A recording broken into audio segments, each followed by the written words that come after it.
Good afternoon, everybody. I'm going to start now. My name is Faisal Farooqui. I'm the CEO of mouthshut.com. It's a consumer review and opinion website where people write reviews on products and services. Um, to understand social media, we have to understand a little bit about the history of what constitutes the word social media that we have seen around us, the phenomenal rise of whole concept of people talking, expressing their opinions on pretty much everything virtually under the sun.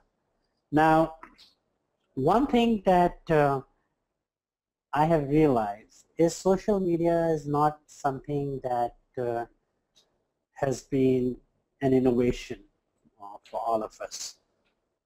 And we usually have things that have been around us for years and years, and we've not recognized them, but we've always, indulging in social media.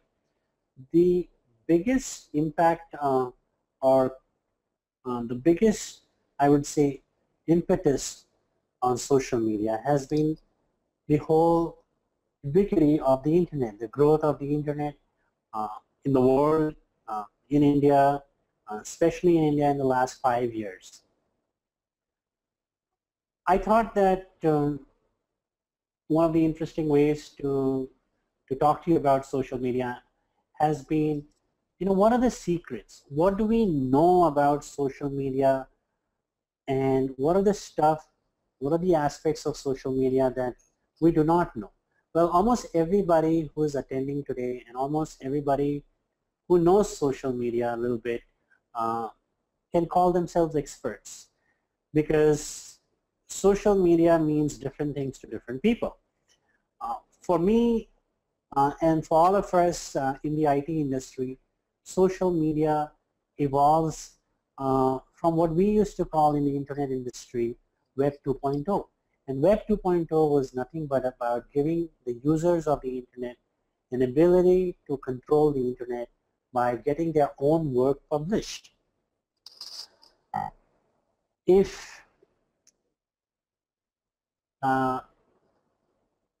if I have to really talk to you about the hidden secret of social media, I want you to know that social media per se, and I have drafted, I have come up with an abbreviation called PUN. You have to understand the characteristic of social media. The characteristic of social media, the foundation of social media, is it's a person-to-person communication, P2P, if you want to remember that.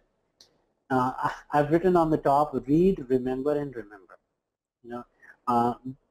It's something that I want you to read, and always remember that social media is about communication between two individuals, two person, one corporate, one person, etc. But it's always directed to somebody. It's always having an audience.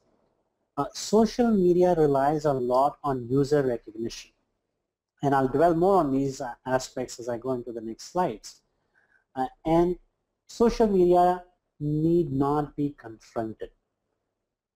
If you confront social media, you're virtually digging your own grave, as they say in the colloquial terms. It is about two people. For the longest time, people wanted to share. People wanted to write things. So we have written diaries in the past. We all used to write letters to the editor in the past.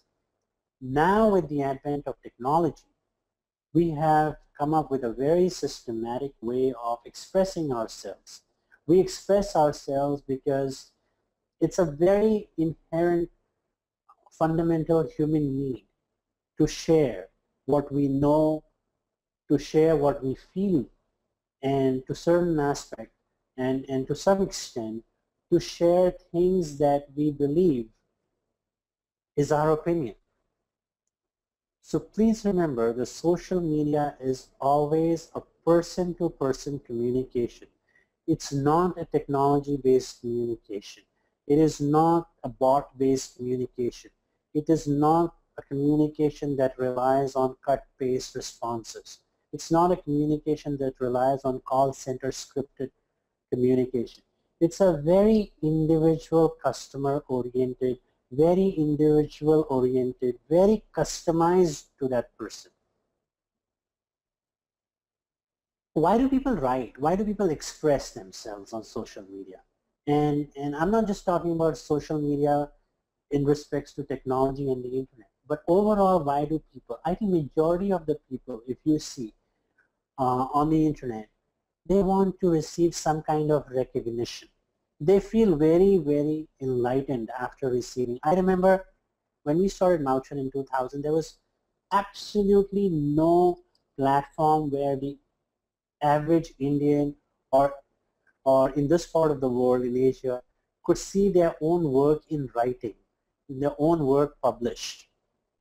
Mouchin gave them the first platform to talk about what they feel about certain product or service. I mean, we limited our focus to brands and products and services, and we did not go into the greater aspect of diary publishing, which later on became what is known as blog. In fact, the word blog came post 2003 because if you see in Microsoft, if anybody has Microsoft Word 2003, and I'm sure a lot of you still use it, Windows products don't really need a lot of upgrades. If you still have Microsoft Word 2003, type word blog and you do a spell check, it will say, word not found. If you see the fundamental thing that we learn from social media is people who express themselves, they need to be acknowledged. You're doing a good job. That was a wonderful piece of writing that you did. I mean, the whole concept of Facebook like, what is this whole Facebook like? I know people who are obsessed. They post something on Facebook and they keep refreshing every 2 minutes because they want to see how many people liked, how many people commented on their posting, on their photos, on their status update. It is a gratifying feeling. I mean, there is absolutely, some people are really addicted to it. I mean, one person told me that, I asked this person, why do you smoke? And he said, it's just addictive and it's just gratifying, at least for that immediate time. It's very gratifying when you smoke. And this person went on to say that when he receives a like on his photo or he receives a comment on his photo or a posting, I mean, I guess the part of the brain that gets activated, the dopamine in the brain level probably is the same as any other gratification or the pleasure that comes with something else, any other activity.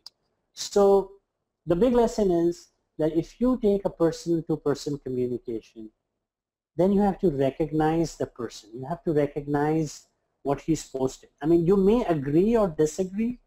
That is different. But especially if you're a brand, especially if you're a brand manager, you're a future brand manager, existing brand manager, student of brand management, you need to appreciate what your customers have said about you, your product, your brand. It could be feedback, it could be compliment, it could be grievance, it could be suggestion, whatever it may be. Let's say they post something and you don't like it, or there is something that you disagree with. Well, don't confront that person, because the more you confront, the more the more enemies you will make.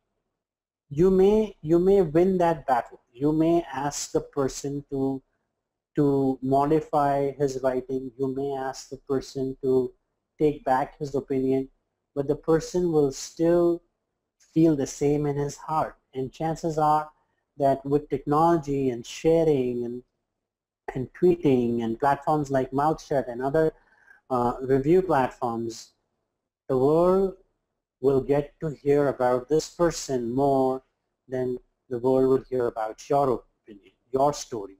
So don't confront, rather engage that person.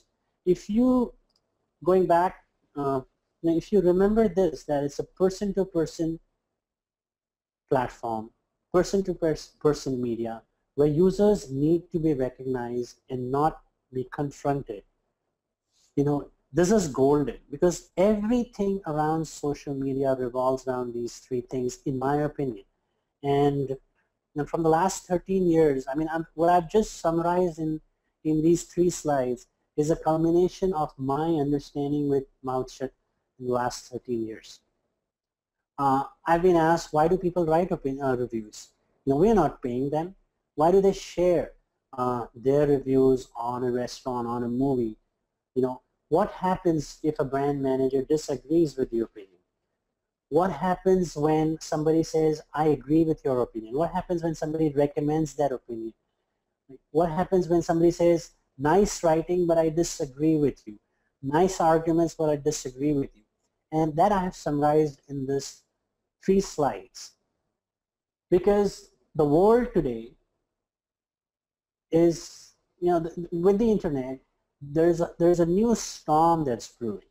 The new storm is that people don't trust brands as much as they used to. And there is an army of people out there, you can call them consumers, you can call them users, who have the knowledge. So it's no more that the brand has the perfect knowledge. Chances are earlier, the brand manager knew everything about the industry, about the product, about competition, about the sales numbers, about what people expect from that product.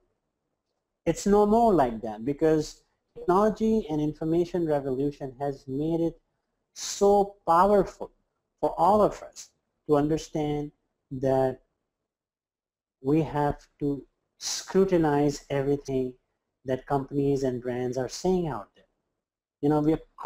Brands are constantly under scrutiny. I mean, this country itself is full of examples where there were great brands once upon a time, but they did not build a trust with the consumer, and they did not give up their whole limited knowledge, or they did not free up the knowledge, and that's why they became more and more vulnerable to people's scrutiny, and some of them have just disappeared. I mean, some of the biggest brands, if you see 15 years ago, 12 years ago, they are not even the top 100 brands of today. When I started Mouthshut, I remember Tata Nova was one of the biggest ISP brands. I mean, where is Tata Nova today?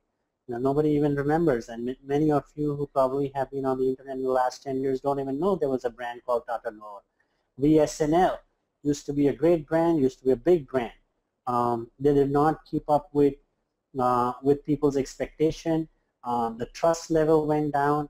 The knowledge level with the brand managers of VSNL went down, and VSNL, is a brand that is extinct today. Up until 2003, internet in India meant VSNL, and VSNL meant the internet. I mean, you could say that I'm on VSNL. That literally meant I'm on the internet, or I'm using VSNL. That means I'm using.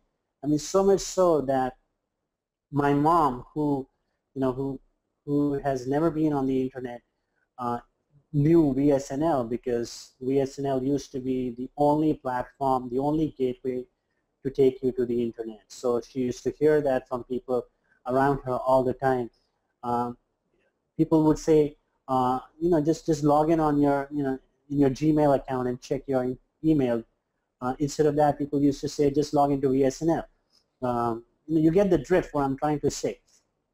I can give you enough examples from recent news and current affairs where brands have been distrusted because they've not been very open with their knowledge, with their communication, with their acknowledgement that these are individual communications. They need to be recognized and not be confronted. We all know the examples of some restaurants and who confronted users rather than just saying sorry. It is because the new landscape in the 21st century is no more about the newspaper. I mean, earlier, if you potentially thought that there's going to be a bad news about you or your brand tomorrow in the newspaper, you could you could call up the brand manager, the brand manager or the CEO of your company could call up the newspaper editor or the publisher or the owner of the newspaper and say, hey, I'm sorry, but please don't carry this story. And chances are that if you were friends with the editor, then the story would be stopped. The story would not go to print because you could threaten them that, look, I'll stop advertising with your newspaper.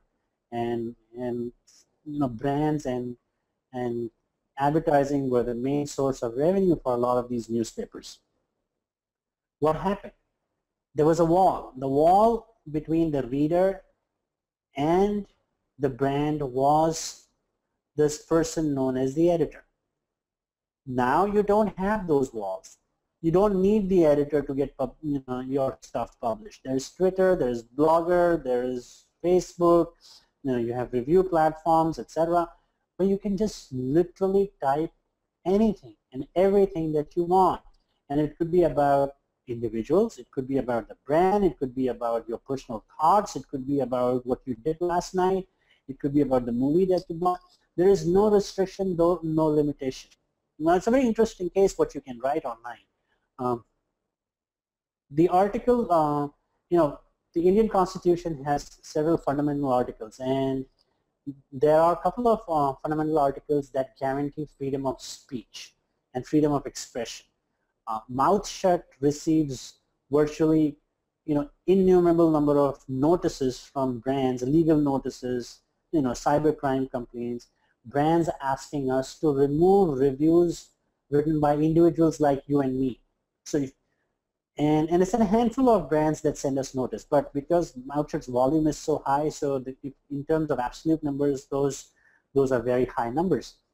So we've gone to the Supreme Court. We filed a petition in the Supreme Court saying that the IT rules should be modified such that nobody should force any web publisher to remove something, because the current laws are very vague about it, and we wanted the Supreme Court to clarify those laws so that nobody can threaten a website with defamatory notice or legal notice or cybercrime notice.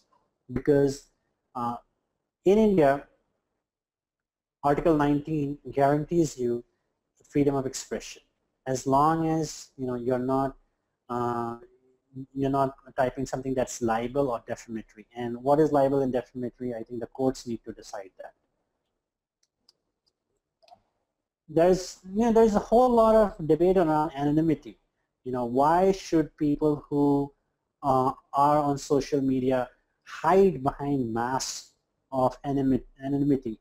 And well, it's a good question. I mean, there's a school of thought that says anonymity brings out the truth in people. There's a school of thought that says that anonymity brings out the bad in people. I think overall, by nature, people are good. On the internet, we believe, all web publishers believe that most people on the internet are good. Just for a handful of trolls and a few bad apples, you cannot say that everybody on the internet has to be perfectly valid people in terms of who they are, and they need to reveal everything. It's almost like you and I will not be, I think many of us will not be very comfortable if we have to reveal when we go to vote as to who we are going to vote for. I think a lot of people win elections because a lot of politicians, they actually win elections because voting in India is anonymous. We don't have to really go out and announce who we are voting for. So personally, I feel anonymity is well justified, but I think it's about individual decision and discretion. Some websites have a very strict criteria of verifying user identities. Some are a little relaxed about it. It is all dependent on the individual website. Primarily, we're seeing this whole revolution because we're getting a generation of people that I call the cave people, citizens against virtually everything. You just can't please them, and this is more true for us Indians. We just cannot be pleased with everything that we have. And what do you do about, as a brand manager, and I know many of you are brand managers here, the ultimate casualty is the reputation of the brand, because if you have cave people, citizens against virtually everything, they won't like anything, then the brand takes a hit. And my suggestion is to build a trust. Spend more time, effort, resource, money on building this trust rather than building your brand. For a lot of brand managers from the old school of thought, which is the school of thought that came around 1930s when Procter & Gamble, General Motors, they started, they were the biggest investors in brand building. And Alfred Sloan was one of the pioneers of brand building, and he proposed this whole theory that if you spend more money in building the brand, then you build more trust with your consumers. I don't think that is true anymore. 1930s has it's been 80 years since we believed in that, but there are still brand managers out there who will keep building the brand by advertising, by branding, by throwing logos in our face, by throwing slogans in our face. What they need to understand now is, instead of just brand capital, we need to build trust capital. And the trust capital means that if I, as a brand, I have made a mistake, I should say, I'm sorry, I will fix your problem, or at least I will make an attempt to fix your problem. Now you have virtually so many brands out there who just acknowledge that they're wrong and they need to invest more in customer service, customer relationship management, etc. But majority of the brands still, at least in India, lack on the trust capital.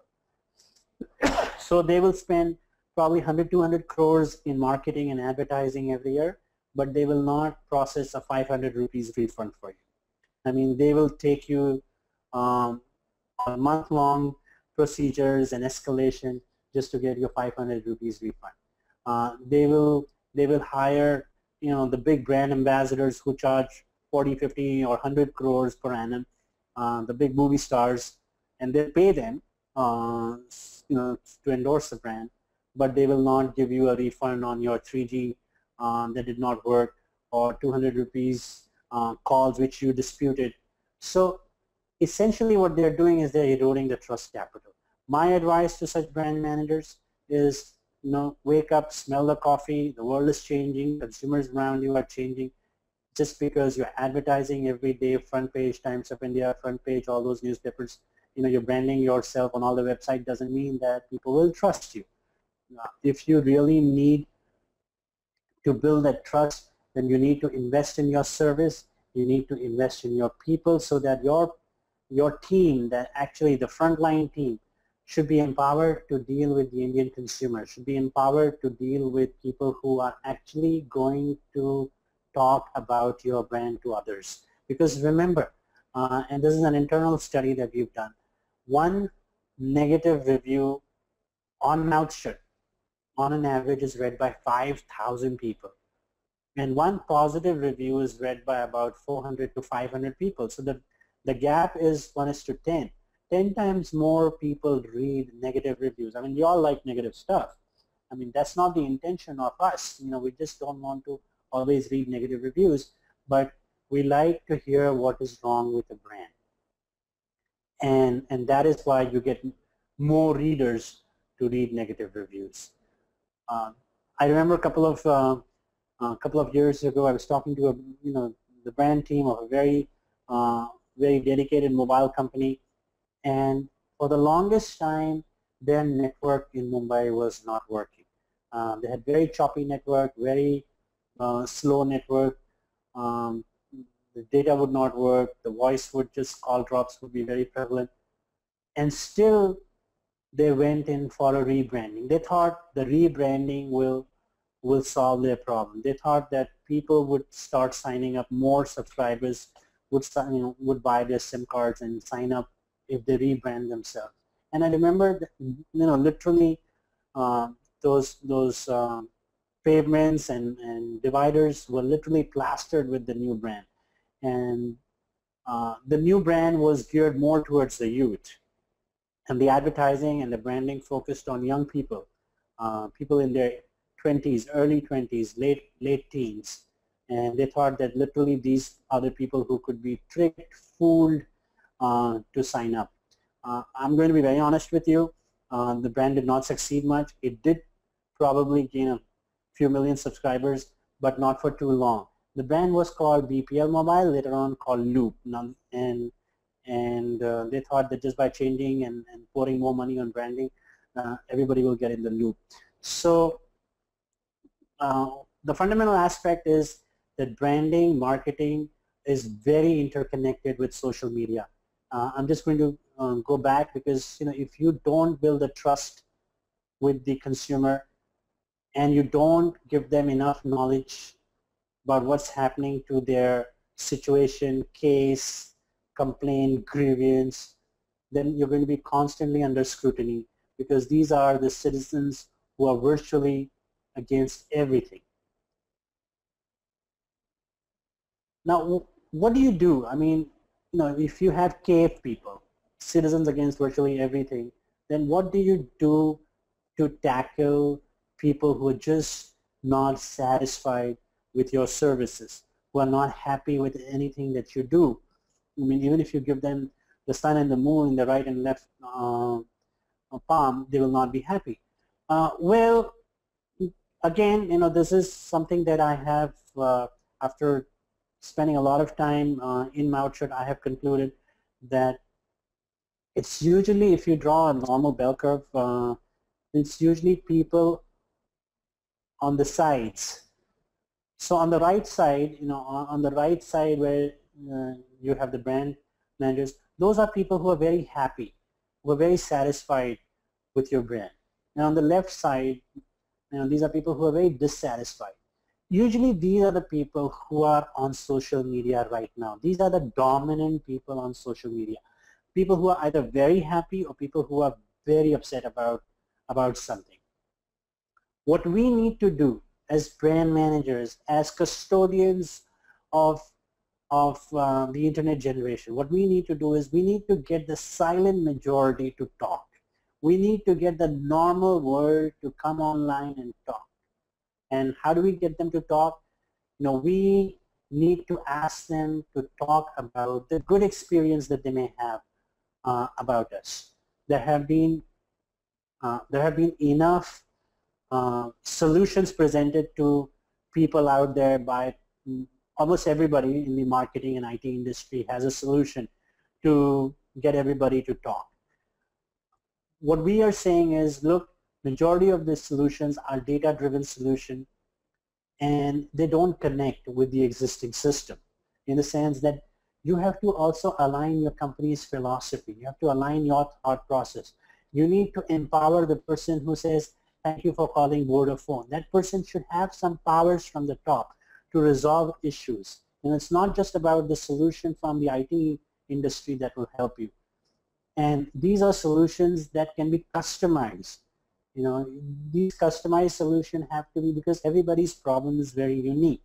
Guaranteed, yes, the nature of the problem is person to person, and you have users who are literally talking about you and they need recognition and you don't want to confront them, but at the same time the solution has to be customized because it's your team, your brand, and your CRM systems that have to ultimately interact with your citizens, with your consumers out there. Hopefully, I know there's been a lot of stuff that I've presented, but if you can just take 3 points home, then it will be about that social media is characterized by person-to-person communication, and these are users who want recognition and do not want confrontation. I think that's the message I want to send home. Thank you very much for your kind attention, for listening so patiently, and to my rambles. I will be happy to take next 30 minutes in questions. So if you have questions, please feel free to type. Thank you. Thanks a lot for a great and wonderful session. Definitely a lot of learnings for me as well, as with most of the people. So since I'm unmuted, I can take a privilege of asking first few questions, right? One thing you talked about, and I actually keep wondering about it a lot of time, that the negative conversations spreads faster, and people have like they want to engage more around that. They want to read more on the negative stuff. So is the word mouth shut has something to do with it, or is it that the same is something that you've observed in all the platforms, or is it that it's more in India, or in or like globally it's the same phenomena? So, or have No, you seen some differences in terms of how the Indian audience behave versus how audience externally? How have you seen it so far? very, very good question, Kapil. What what was surprising when we launched Mouthshut was we were expecting more negative reviews, because traditionally we all had this myth that Indians always complain. So we were expecting more negative reviews and less positive reviews. Surprisingly, the negative and positive reviews were almost equal when we started it. But in terms of readership, we saw that more and more people were reading the negative reviews, and they were trusting the negative reviews more than the positive reviews. We then took numbers from other review websites. There were not a whole lot of review websites when we first started, so it was very difficult to benchmark. But 4 or 5 years later, we took numbers from other websites and we extrapolated and we benchmarked ourselves. And we saw that it was true for other review websites also. Then later on, I think, with the review industry getting bigger and bigger, we saw independent research papers from universities, professors who had contacted us, who had published independent papers, benchmarking, reviews from Mouthshut, Yelp, opinions, etc. So we saw the same trend. More and more people were reading negative reviews. So it's not something localized to Mouthshut or India, but I think it's a global trend. Got that. So on the same line, actually, there's someone, Nirmal Sharma, she wanted to ask this question. How does one get your silent customers to talk or motivate them actually to give positive feedback? So I'm sure, I mean, as an individual also, if I have positive feedback, I have that urge to share, but if I have the negative feedback, I have the urgency to share as well. So how do you really create urgency among those who really have a positive feedback about your product? Yes, And is this something? Nirmal, Nirmal, that is a very good question. Actually, we also, when we first discovered this phenomenon somewhere around 2009, is when we did a lot of number crunching of all the reviews on Mouthshut and what kind of stuff people were reading. We ourselves were very surprised at this discovery. So it was like a serendipity. We were looking for something else and we discovered this, and we found out that actually 94-95% of people don't talk. They're very happy, or they are satisfied, or they're neutral about the brand, but they don't talk. It's the plus minus 3% on bell curve who talk, and with a 95% confidence level, I mean, if you know statistics, then you will see that this is a very small minority people that is talking. So we started looking at solution. How do we get the majority to talk? For different companies, it may mean different things, but on Mouthshut, what we have done this year is we are opening up our platform. We are opening up our platform to tie up with brands, so that every time you have a customer, let's say you have a transaction, the customer also receives an invitation to participate. So irrespective of, we are not just waiting for the customer to talk to you when there is a complaint. We are actually proactively asking the person to talk. So it's more like a proactive relationship management rather than a reactionary relationship management. And for that, in Mouthshut, we have opened up the platform. We are working with a couple of large companies, and they are seeing very good results. I'll give you an example. We're working with a client called Aegon Religare. It's one of the life insurance companies. And we saw that up until 2 months ago, they had 48 reviews. Out of 48 reviews, about 35 were negative reviews and 9 were positive reviews. then 35 negative reviews were really making a huge impact on their top line growth, because they used to get a lot of queries that I've read your reviews on Mouthshirt, and how do you justify those negative reviews? I don't think I'll buy your policy, etc.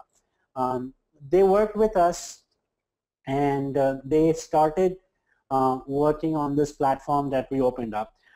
What we did was, after every online transaction on aegonreligor.com, because they sell policies online, Mouthshut sends an email to that person. We capture that, we have opened up our platform, so we obtain their email address, and then we ask that person to talk about their experience with the transaction. And you will see now that in the last 1 month alone, we've got more than 100 positive reviews about Aegon Religare. So this is phenomenal learning for us. Even we were started with, and these are all verified customers, so there's no fudging of data. Earlier, we were not able to verify. Now, Mouthshut is able to verify that these are genuine customers of Aegon Religare, because we are sending them an invitation to come and write review and talk about their experience on Aegon Religare. Got it. Great. I think one of the learning I'm taking from this is rather than keep waiting, ask for it, and ask for it at the right time. And in our workshops also we do that. We know when they would be at the right time, when we should ask for their recommendation on LinkedIn and on other platforms. But that's one of the things that I've also noticed, that most of the time brands do not ask for feedback at the right time. Okay, so another question has been asked by Samir Mathur. Samir is saying that, so first of all, he's thanking you, Faisal, and then he's saying that most of your examples were from large enterprises. How about the mid-size? So what do you think, like they wanted to ride on the SMM brand wagon, so, and they want to use it, this particular medium for that. So is your opinion same Yes. for them, or anything that you want Samir, to share? thank you very much. Thank you very much for participating and asking that question. Actually, 50% of Mouthshut's revenue comes from SME.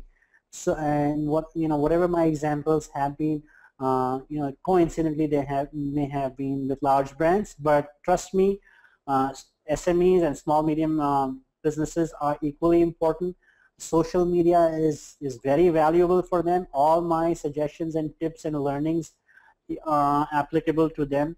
In fact, for small and medium businesses, social media is more manageable and easy, because you can have a more formalized policy.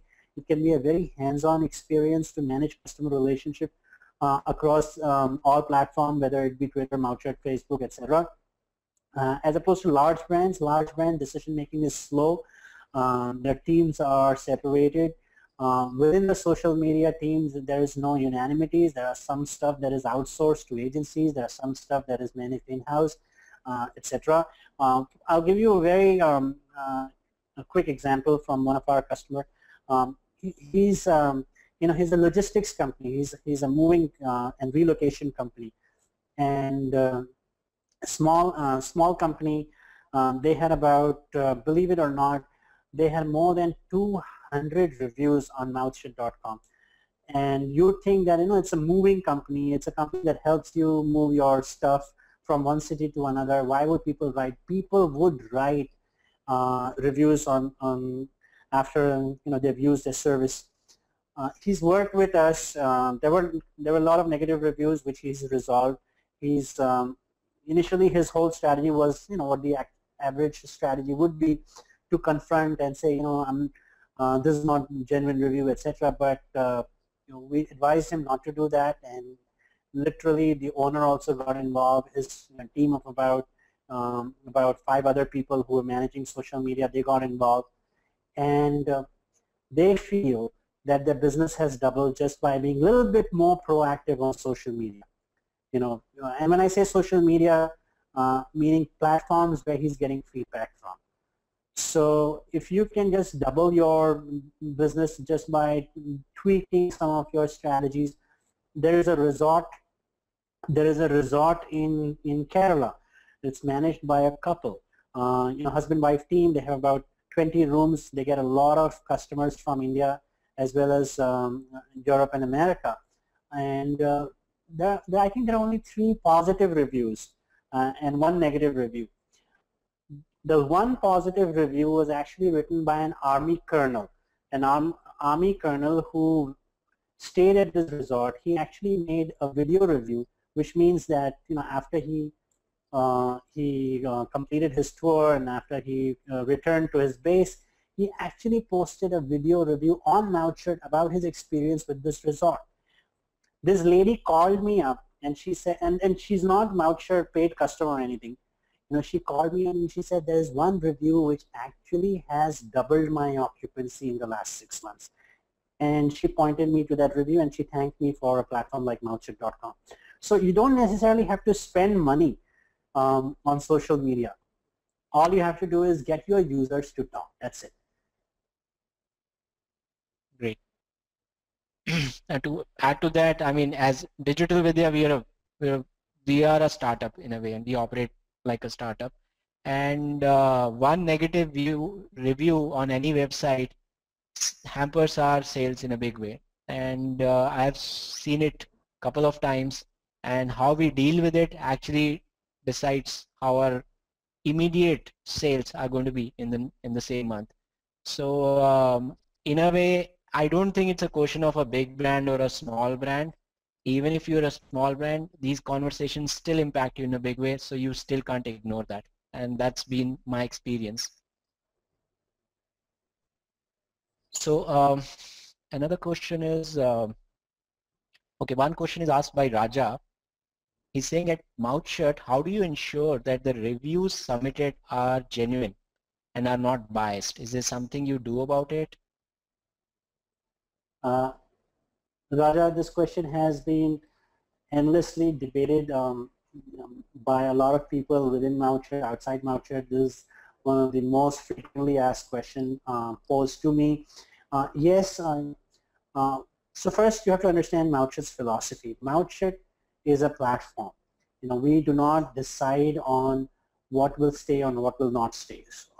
Literally, we guarantee that what you write will stay as long as it passes through our terms of services. So you do not, terms of services is pretty transparent. It's published on the website, which means that you will not abuse somebody, you will not post something pornographic, defamatory, etc., etc.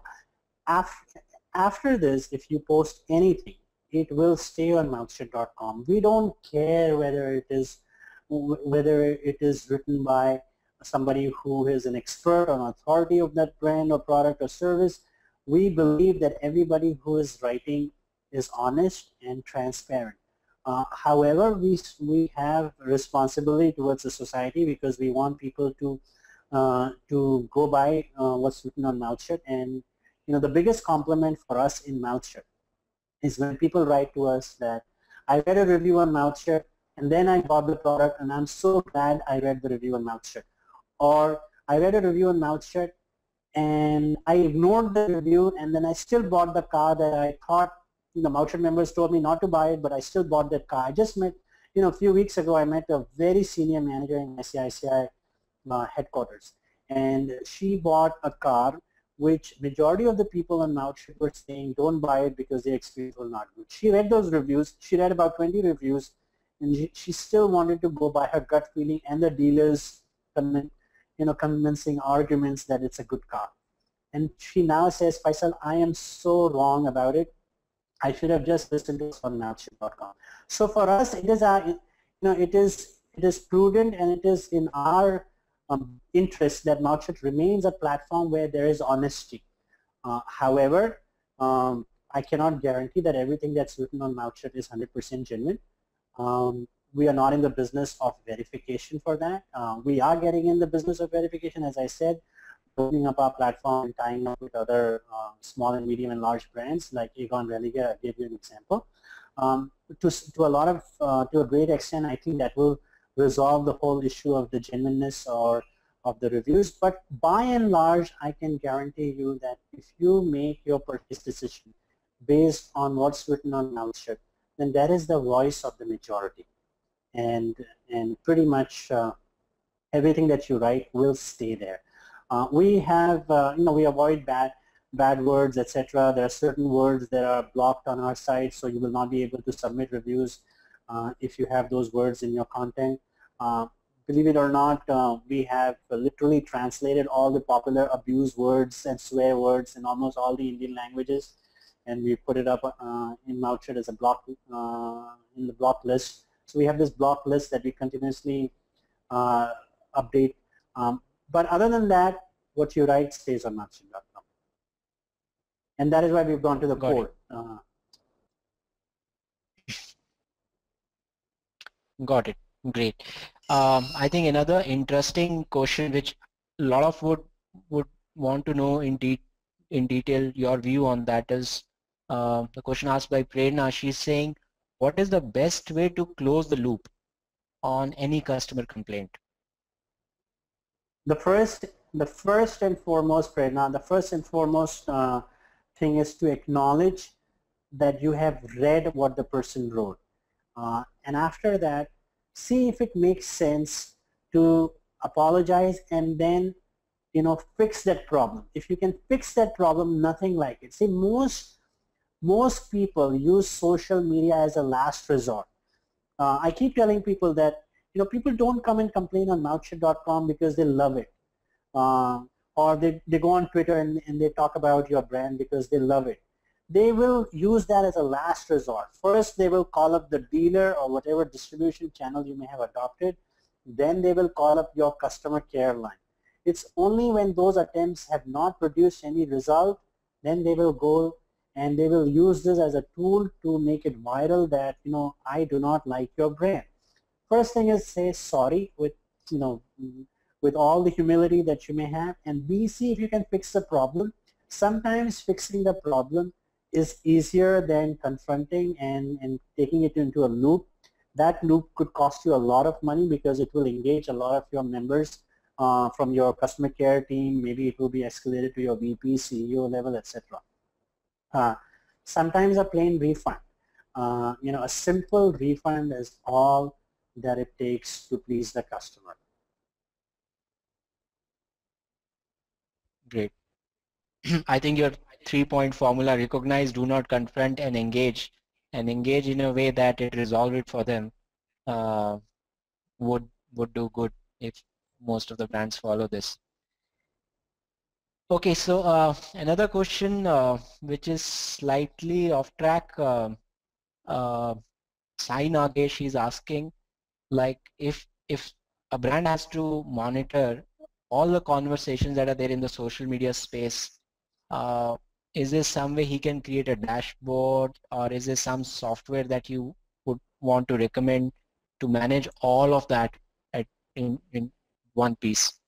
There are very good question. A lot of brand managers are confronting and grappling with this. Right now, what we focus and what we tell our brands that we work with is we ask them to monitor Facebook, Twitter, and definitely Mouthshed. We have a dashboard that presents to you conversations from these 3 platforms. There are a lot of other fringe platforms which may have like a discussion forum or some kind of a blogging platform. I think the best way to do this is to set up Google Alerts. And please keep checking the top 10 pages of, with your keywords, your chosen keywords in Google. If not on a daily basis, then on a weekly basis, see what are the results that are coming up. I don't think there is a comprehensive dashboard that will give you results from all the social media websites out there, because many websites come and go, new websites come, some become big, some die, some will become giant websites someday, etc. So we cannot always keep in touch with what's happening in the very dynamic internet industry out there. But in terms of my personal suggestion is to keep monitoring. If your brand is listed on Mouthshed, then definitely check it every day. If you have Facebook and Twitter present, please check it every day, and keep checking Google Alerts, which you can sign up. It's free, and keep checking the first 10 pages of your Google search results. Got it. Okay, another question is asked by Himanshu Tomar. So guys, there are actually a lot of questions that are coming up and we have another 10 minutes to go. So I'm not sure I'll be able to take up all these questions or not. I'll try to take up as many of them as possible. So in fact, what I'm doing is simultaneously, I'm launching a poll in front of you. This is related to our trainings. You know, as Digital Vidya, we do trainings and we do training on social media marketing and for digital marketing for customer acquisition. So in case you want to know more about them, you can mark the appropriate choice and someone from our team will call you. So by the time you're answering it, I'm taking up further questions. So one question is asked by Himanshu. He's saying, do you think rewarding a customer to write a positive feedback, like a lot of e-commerce sites give discounts or even reward points to write reviews, is that a good practice? What do you recommend that? Something like that? Personally, we don't recommend it. In fact, we ask companies not to incentivize writing positive reviews because it may have a negative effect. Chances are that you may have a sweepstake, you may have some kind of a lottery system to reward them, and if they are not the winners, then they may not be very happy about it and they may write negative review about it. We know that there are some e-commerce companies that are working with us and they have actually asked their users to go and write positive reviews if on mouthshut.com. We have actually asked these e-commerce companies to stop doing this. We sat down and modified this email to say that please write a review irrespective of whether you are happy or not with the service. So those kind of things are something. We also take there is an undertaking that you have to check. There's a checkbox when you write a review on Mouthshut. You have to say that you are not receiving any incentive to write this review. There's like a checkbox you have to click on. Because we want the average honest consumer to talk and not the consumer who's being paid. There is it's a trend. There is an upcoming industry of people that is actually providing a lot of incentive to write reviews, and we want to avoid that. It's sort of like in the underground industry, but if you go to Fiverr.com and all these websites, people do gigs for you. There are people who write 5 reviews for $5 for you on any website, etc. So we always have to remain one step ahead of the curve and one step ahead of the game to make sure that Mouthshut, at least, we have control over Mouthshut. We don't have control over Facebook and Twitter, but at least on Mouthshut we can ensure that the reviews that come are not written by people who've been paid to write those reviews. Great.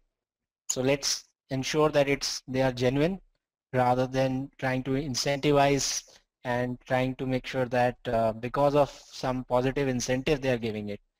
So great. So guys, you're asking a lot of questions which I think in some way or other are already answered. So I'm really not picking up those questions just to ensure that we take the maximum concern in the limited time. So another question is asked by Kshitij Sehgal. This is regarding what you suggested about do not confront. You mentioned that we do not confront what the fan or followers had to say. What approach do you suggest that for the people who are spreading negative without having a full knowledge or may have just a predominant negative mindset? So is this some kind of a strategy? I think you have addressed it in some way or other, but if you could just reiterate it for everyone, it will be good. Yes, actually, as I said, there's this whole cave mentality of a lot of people, citizens against virtually everything, and these people will never be happy, even if you give them the sun and the moon in their palms. For such people, I think if you have identified such people, and there's usually a handful of them, then the best way is to just be quiet, ignore them. Don't confront them. Just don't confront them. Ignore them. Sometimes I joke with people about it and say, just do an MMS on it. Do a Manmohan Singh on it. no comments type of situation. Our Prime Minister is really famous for not reacting to a lot of things that's being said about him all the time. And he's doing a good job, at least for himself. So for the brand, if you truly feel that you've identified a cave person, a cave citizen, then just go quiet. Just ignore that person.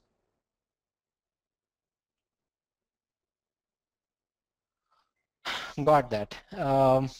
So guys, a lot of you are asking, will we get a copy of this presentation? Of course, you will get a copy of the presentation. We'll also send you we will also recording this session right now. So we would be sending you the recording also. So in probably next couple of days, a lot of you will receive an email. In fact, Faisal, today is a session wherein we have a limit of taking 100 people, but I think close to about 150 odd people have tried to log in today. So there are a lot of people who are not able to join in because they are late. So that's next time we'll try to ensure that we are picking up a platform wherein we can take more people.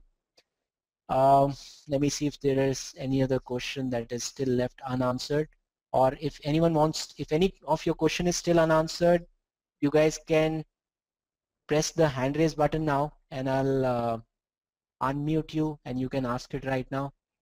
Okay, Abhijit, I'm unmuting you.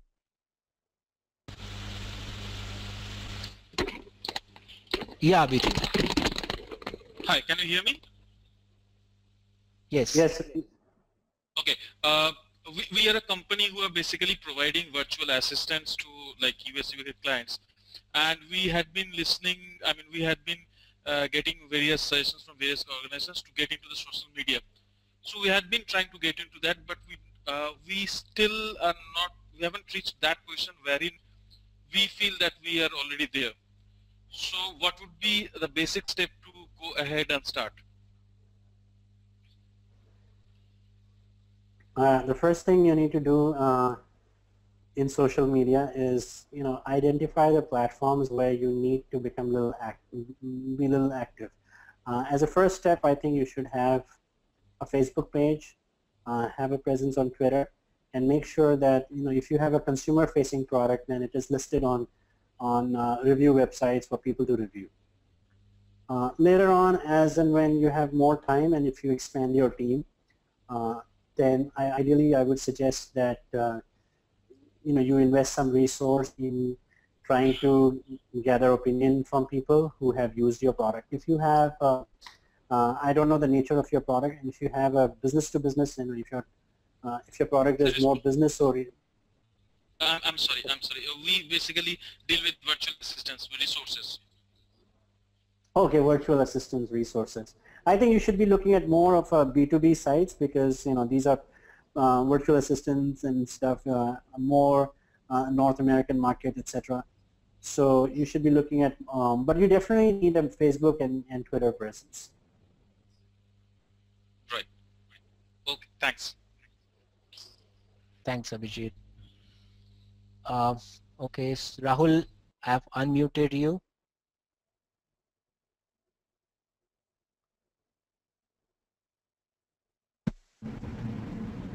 Yeah, Rahul.